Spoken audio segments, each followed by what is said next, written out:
বাজার না থাকলেও একটা মেয়ে মানুষ কিন্তু খুব সুন্দর করে সংসার চালিয়ে নিতে পারে। তো আমি কিভাবে এক মাস বাজার না করে সংসার চালিয়ে নিলাম আজকের ব্লগে আপনাদের সঙ্গে শেয়ার করব। সো হ্যালো এভরিওয়ান, আসসালামু আলাইকুম, welcome to my another blog. আপনারা সবাই কেমন আছেন? আমি আলহামদুলিল্লাহ অনেক বেশি ভালো আছি। আজকে একদম সকাল থেকে ব্লগটা শুরু করতেছি। সকালবেলা উঠে ইদানিং কেন জানি আমার অনেক বেশি মাথা ব্যথা করে। সকালবেলা ঘুম থেকে উঠেই মনে হয় আরেকটু শুয়ে থাকি। আপনাদের ভাইয়া ডিউটিতে চলে যাওয়ার পর মনটা চায় না যে বিছানা থেকে উঠি, তবুও তো জোর করে উঠতেই হয়। তো আজকে সকালবেলা ঘুম থেকে উঠে রান্নাঘরে চলে গেলাম। রান্নাঘরে গিয়ে দেখি আমার কাঁঠালের বিচিগুলোর অবস্থা একদম শেষ। ওই বাসায় থাকতে কাঁঠালের বিচি অনেকগুলো সংরক্ষণ করে রেখেছিলাম, যে পরবর্তীতে যে কোনো কিছুর মধ্যে কাঁঠালের বিচি দিয়ে রান্না করলে অনেক বেশি মজা লাগবে। কাঁঠালের বিচিগুলো দেখতে গিয়ে দেখলাম যে একদম পচে যাচ্ছে। তারপর একটা মাথায় বুদ্ধি আসলো যে এগুলো খুব সুন্দর করে খোসা ছাড়িয়ে কুচি কুচি করে কেটে ভাপ দিয়ে ফ্রিজে রেখে দেওয়া যাবে। প্রায় এক মাসের মতো হয়ে যাবে। আপনাদের ভাইয়া কিন্তু ঠিক মতো কাঁচা শাকসবজি বাজার থেকে কিনতেই চায় না। তো আমি যা যা ছিল বাসায় সেগুলো দিয়ে কিন্তু প্রতিদিনের খাবারগুলো ম্যানেজ করে থাকি। আসলে একটা মেয়ে মানুষ চাইলেই কিন্তু সংসার চালাতে পারে। পুরুষরা যদি বাজারঘাট 4 দিন নাও করে তবুও কিন্তু মেয়ে মানুষ বুদ্ধি খাটিয়ে সংসার চালাতে পারে, সবার জন্য রান্না বান্নার ব্যবস্থা করতে পারে। প্রথমে আপনাদের একটা কথা বললাম না যে এক মাস বাজার না করেও মেয়েরা সংসার চালাতে পারে। আসলে আপনাদের ভাইয়া প্রায় এক মাস হয়ে গেল শাকসবজি বাসায় আনতেই চায় না। আসলে ও শাকসবজি একদমই পছন্দ করে না। সবসময় কিন্তু আমার জন্যই শাকসবজি বাসায় আনে। আর এতদিন ফ্রিজে যা যা ছিল মাছ মাংস ডিম সেগুলো দিয়েই কিন্তু আমি সংসার চালিয়েছি। ঘরে মসুর ডাল ছিল, আলু ছিল, সেগুলো দিয়েই কিন্তু কোনো মতে দিনগুলো পার করেছি। আর ফ্রিজে কিছু কিন্তু ফ্রোজেন করা আমার শাকও ছিল, সেগুলোই রান্না বান্না করেছি এতদিন। বাসায় যে এইসব বাজারঘাট কিছু নেই আপনাদের ভাইয়াকে কিন্তু আমি কখনোই বুঝতেই দেই না। যখন আমি মুখ ফুটে বলি যে এটা আনো ওটা আনো তখনই কিন্তু ও বাজার করে আনে। যাই হোক, এদিক থেকে তো আমি শাকগুলো কেটে নিচ্ছি, আর এদিকে রান্নাঘরে এসে দেখলাম যে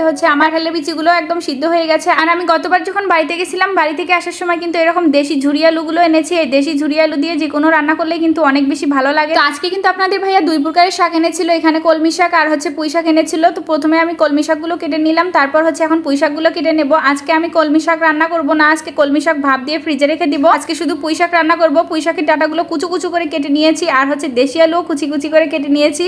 যাই হোক, সরি কুচু কুচু বললাম। আসলে আমাদের আঞ্চলিক ভাষায় তো কিছু কিছু টান আসে কথার মধ্যে, কেউ কিছু মনে করবেন না। আমরা যতই শুদ্ধভাবে কথা বলার চেষ্টা করি না কেন, কথা বলার সময় কিন্তু আঞ্চলিক ভাষার একটা টান চলে আসবে। যাই হোক, এখানে কাঁঠালের বিচিগুলো আমি ফ্রোজেন করার জন্য একটা বক্সে করে ডিপ ফ্রিজে রেখে দিলাম। যখন যখন কাঁঠালের বিচি আমাকে খেতে অনেক বেশি ইচ্ছা করবে তখন তখন বের করে কিন্তু রান্না করব। আসলে এই যে প্রথমে একটা কথা বললাম আপনাদের ভাইয়া এক মাস হয় বাজার করে না, এর পিছনে কিন্তু একটা কারণ আছে। অনেক সময় দেখা যায় আপনাদের ভাইয়া অনেক কিছু একসঙ্গে বাজার করে আনে, তখন কিন্তু আমি এরকম হালকা ভাপ দিয়ে ডিপ ফ্রিজে রেখে দিই। তো আপনাদের ভাইয়া কিন্তু সেটা ভালো করেই জানে। ও মনে করে যে ডিপ ফ্রিজে আমি অনেক কিছু সংরক্ষণ করে রেখেছি, তো যখন যখন বাজার থাকে না মনে করে যে ওগুলোই রান্না করে খেয়ে নিব। সেই জন্য কিন্তু বেচারা বাজার করতে একদম আলসেমি করে। এই দিক থেকে আমি শাকগুলো ধুয়ে নিলাম, আর একটা অপরিষ্কার পাতিল ছিল সেটাও কিন্তু একটু হালকা করে মেজে নিচ্ছি। আজকে আমি সম্পূর্ণ রান্নাগুলোই এই কড়াইটার মধ্যে করব। সবসময় তো আপনারা প্যানের মধ্যে রান্না করা দেখেন, তো আজকে এই কড়াইটা বের করলাম। আসলে এখন এমন একটা অভ্যাস হয়ে গেছে যে প্যানের মধ্যে রান্না করতে করতে কড়াইয়ের মধ্যে আর রান্না করতে কিন্তু আমার একদমই ইচ্ছে করে না, কারণ প্যানের মধ্যেই তো রান্না বান্না করে সবসময় ভিডিওতে দেখাই। যাই হোক, এদিক থেকে আমি ওই শাকগুলো ভাপে উঠাই দিলাম, হালকা লবণ দিয়ে সিদ্ধ করে নিচ্ছে। আর এই দিক থেকে আমি কলমি শাকগুলো এখন পরিষ্কার করে ধুয়ে নিচ্ছি। ইদানিং রান্না বান্না করে কিন্তু আমি একটু শান্তি পাই। আপনাদের ভাইয়া কিন্তু মাংস আর ডিম ছাড়া আগে কিছুই খেত না। এখন